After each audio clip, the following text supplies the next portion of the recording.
Hey everybody, welcome back to the channel. Boozer here. Thanks for stopping by. Happy Friday, by the way. Hopefully you guys have a good weekend planned for you guys. In this video, I'm going to go over a couple things that I found kind of interesting that Plarium kind of told us today on Friday, and what we can kind of expect moving forward. So first, they actually released the weekly digest or whatever. So we'll talk about that real quick here. So first thing of note is that they are looking into Siege. So Siege has been, big talks everywhere. Basically, it's super not balanced, and the fact that you can kind of tie all the very often is leading to some issues. There's also some win trading issues and like how the scores are kept and all that stuff. So their Siege is definitely rough right now. So they definitely need to be on top of it. But it's good to see that they are.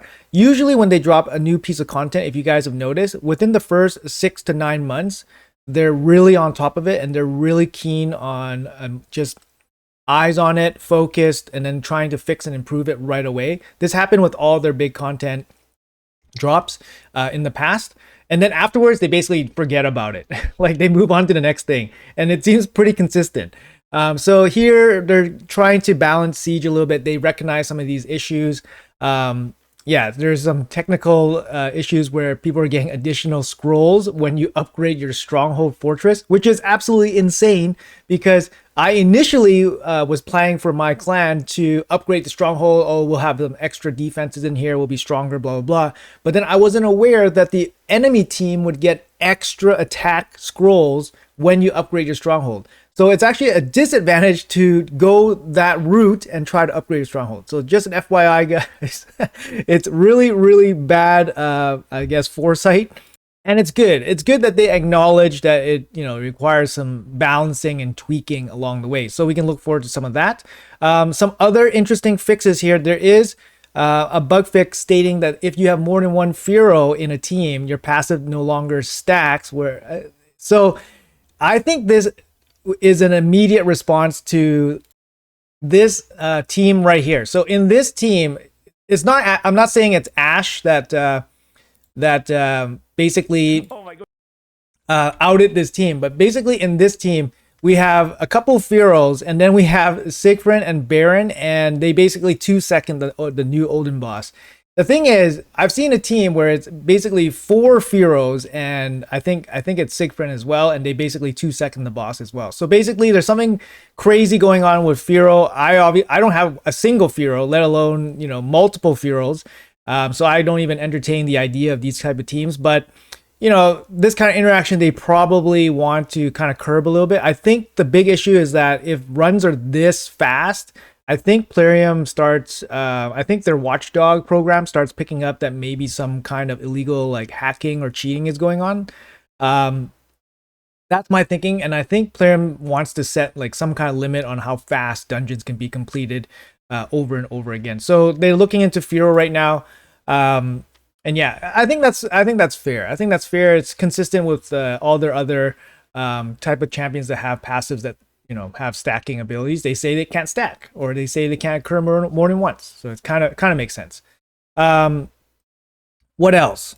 Another quick good fix here is the Forge Pass quest place debuffs on campaign or dungeon bosses. Currently don't apply to Odin. They're going to fix that, so that's good.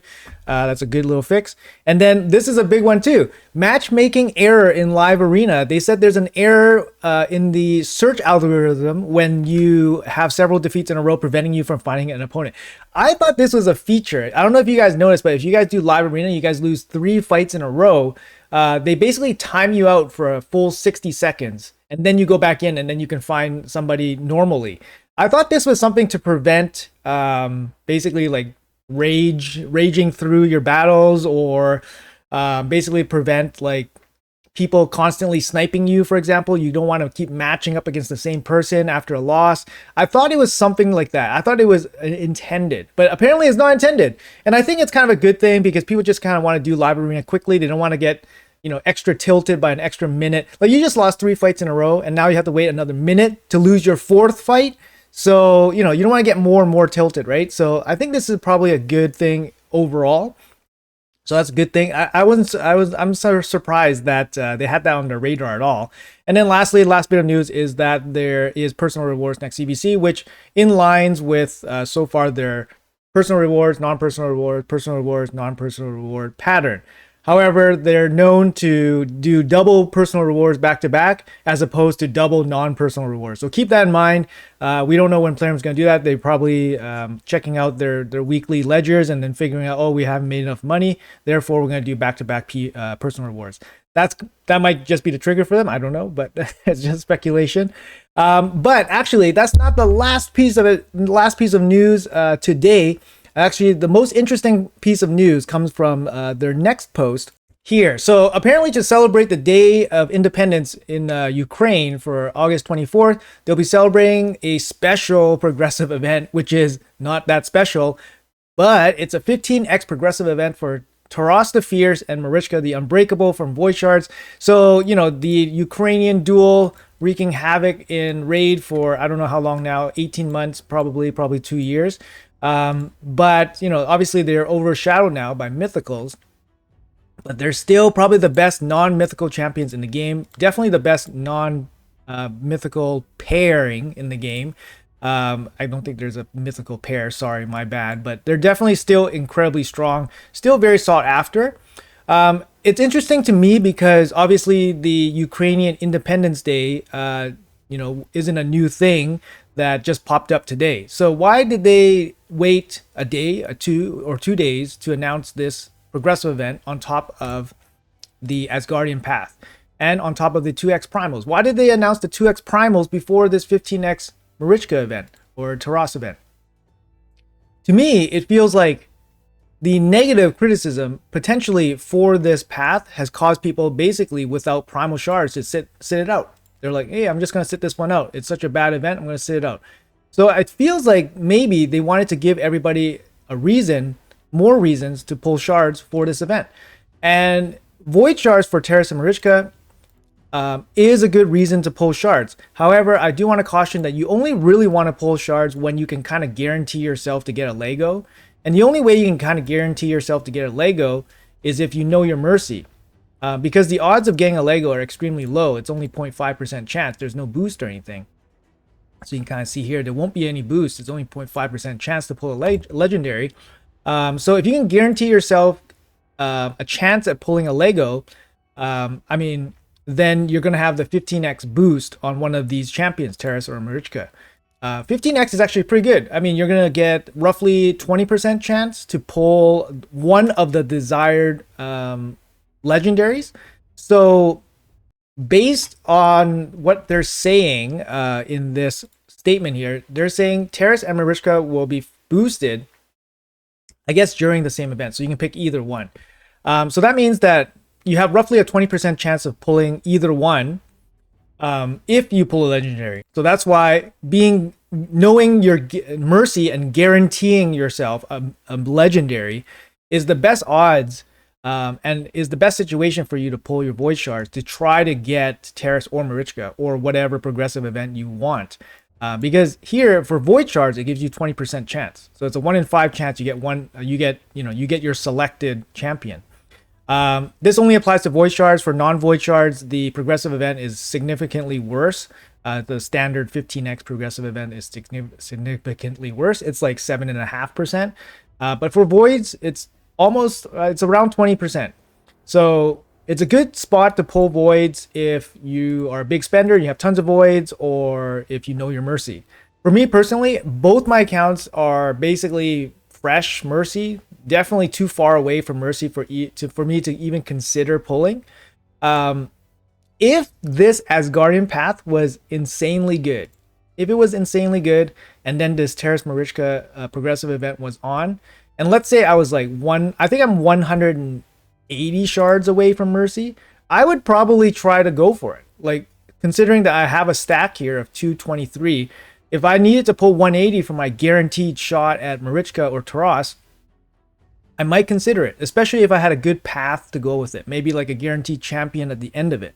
Because if you're spending like over 100 void shards, you're spending a lot of points towards events.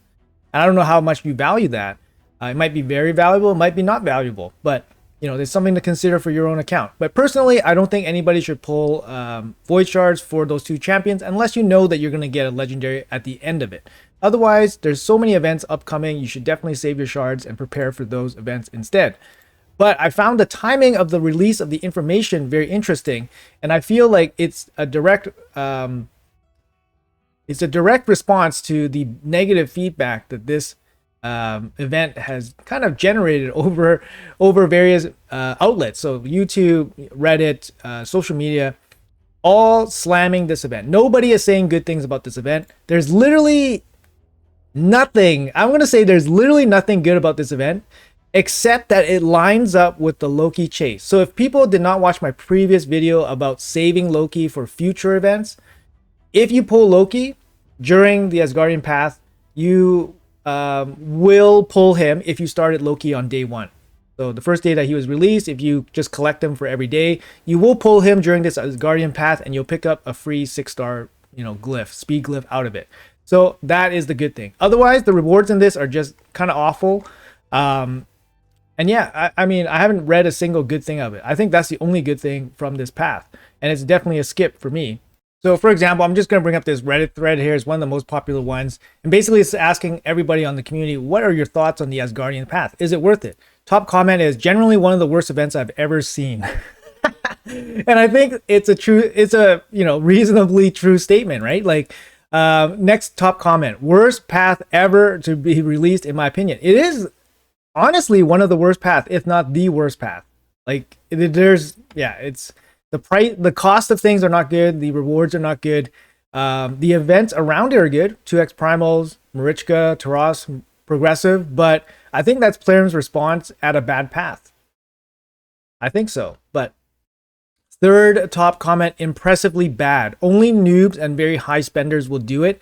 And even then, probably as a side effect of completing another event that they're going to do anyways.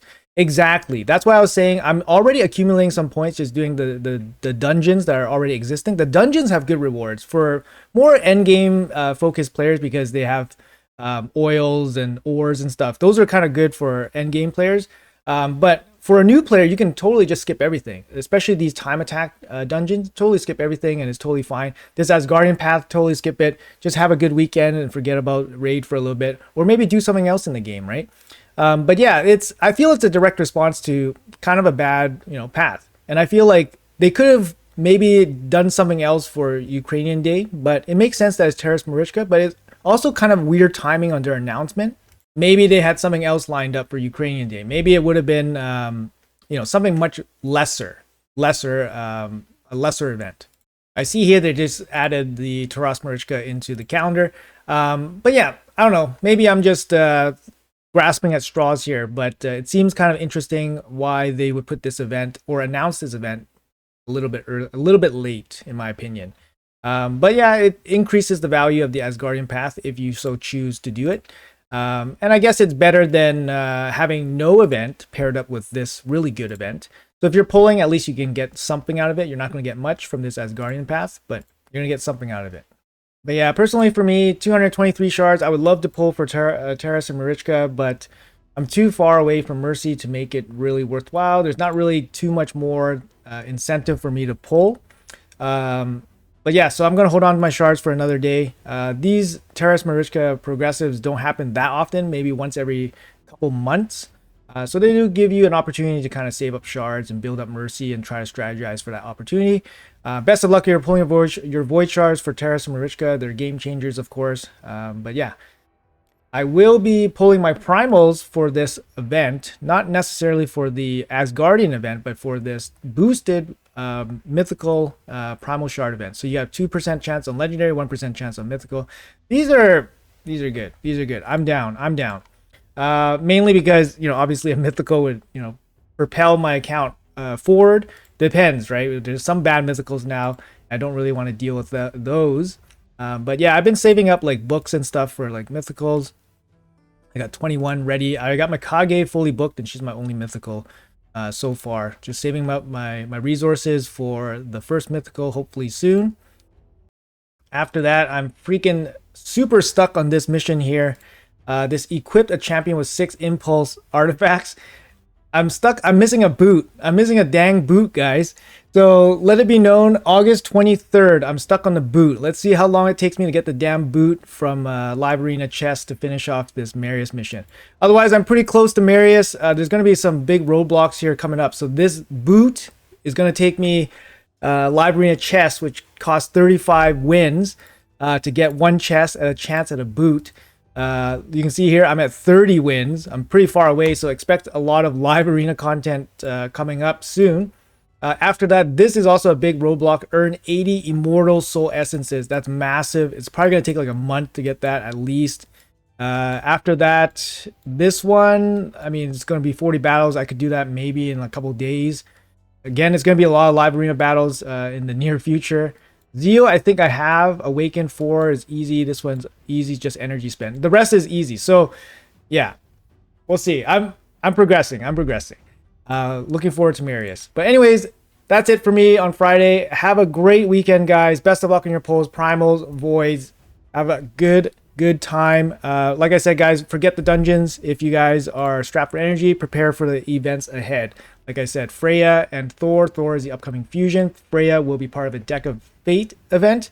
We don't know the deck requirements, so it could be shards, it could be champion training. I hope it's not champion training, but I hope it's shards. But I know some people don't like shards, so I hope it's a mix. How about a mix? Let's do a mix.